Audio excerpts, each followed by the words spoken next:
Eu sou Mário Persona e essas são as respostas que eu dei aos que me perguntaram sobre a Bíblia. Você escreveu perguntando onde na Bíblia é dito que reencarnação não existe.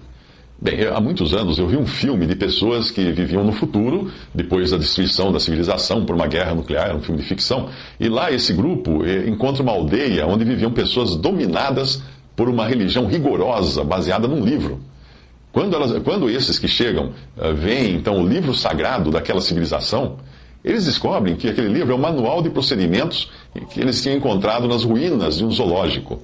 Os descendentes dos sobreviventes da guerra nuclear tinham criado uma religião acreditando que os animais do livro sagrado fossem figuras de linguagem para os seres humanos. Assim, eles seguiam à risca tudo o que dizia sobre como eles deviam viver, como deviam se alimentar, reproduzir e até como serem castigados por mau comportamento ou, eventualmente, serem sacrificados quando quebravam a perna.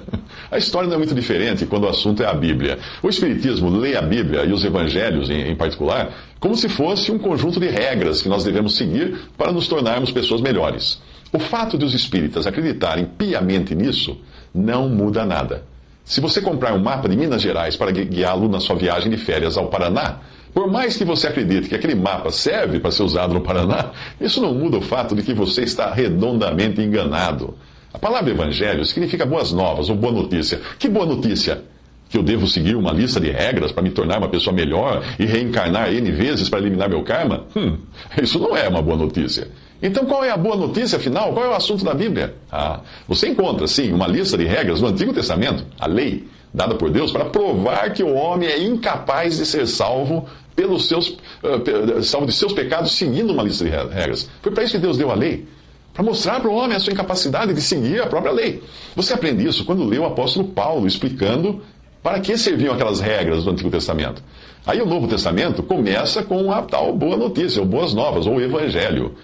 Quando diz, o anjo lhes disse, não tenham medo, estou lhes trazendo boas novas, ou boas notícias, de grande alegria, que são para todo o povo. Hoje, na cidade de Davi, lhes nasceu o Salvador, que é Cristo, Senhor. E lhe chamarão Emanuel, que significa Deus conosco. Isso está em Lucas 2,10 e Mateus 1,23. A boa notícia é esta. Primeiro, nós podemos deixar de ter medo.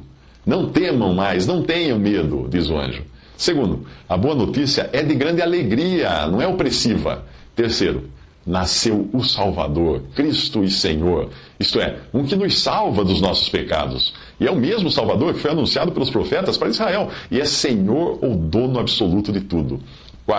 Quarto ponto, é o próprio Deus vindo habitar conosco. Essa é a boa notícia. Isso sim é uma boa notícia para pessoas que estavam apavoradas com o juízo eterno, que não tinham alegria nesta vida, cheia de desgraças, doenças e morte, e que acreditavam que teriam que evoluir ou reencarnar para salvar a si próprios. Essa é a boa notícia agora.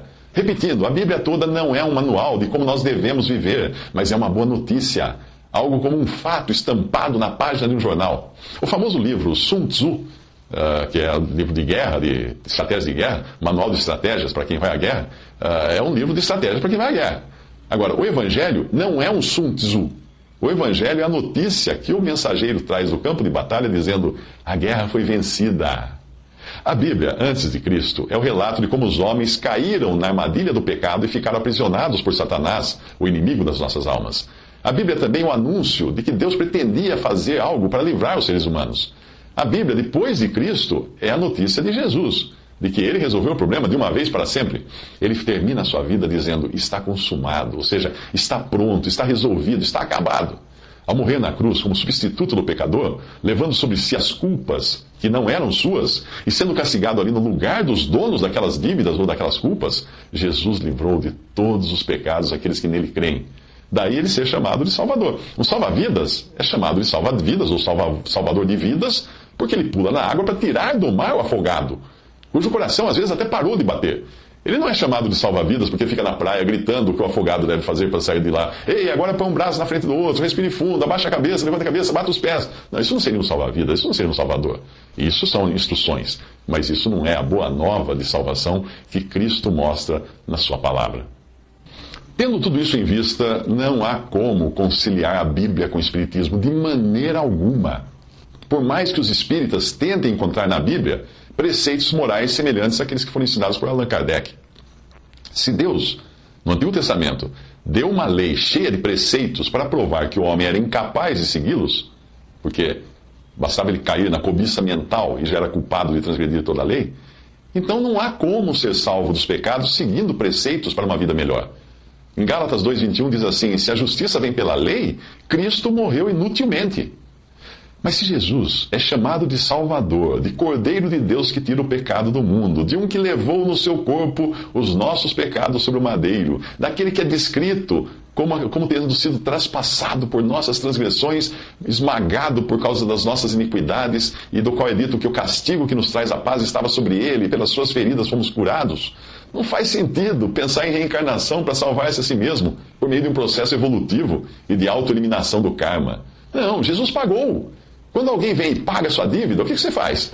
Vai reencarnar para pagar de novo na outra vida? Não, está paga a dívida. Você percebe que a Bíblia nem precisa dizer a reencarnação não existe. Ela não precisa dizer isso. Simplesmente porque o que ela declara a respeito de Jesus já elimina a possibilidade de existir uma reencarnação.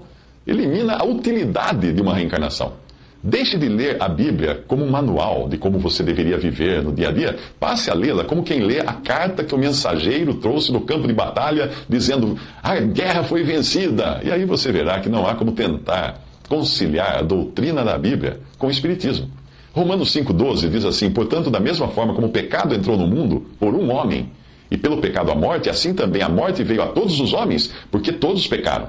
E Romanos 5,18 continua: consequentemente, assim como uma só transgressão resultou na condenação de todos os homens, assim também um só ato de justiça resultou na justificação que traz vida a todos os homens. Logo, assim como por meio da desobediência de um só homem muitos foram feitos pecadores, assim também por meio da obediência de um único homem muitos serão feitos justos. A minha mãe costumava dizer para as amigas dela, que eram espíritas, minha mãe era convertida a Cristo, ela dizia o seguinte: que triste essa doutrina de vocês. Para que vocês querem voltar a nascer numa outra vida se Cristo já pagou pelos nossos pecados? Para que voltar a este mundo? Por que não ir direto para Ele? Creia em Jesus como seu Salvador. Receba dele o perdão de todos os seus pecados. Ele que é quem vai passar uma borracha no seu chamado karma. Ele que vai eliminar todos os seus pecados. Você não vai ter que voltar em nenhuma vida. Por isso que a reencarnação é uma coisa totalmente fictícia que vem dos povos pagãos que adoram miríades de deuses e nada tem a ver com o Evangelho, as boas novas de que Cristo veio morrer para pagar os nossos pecados.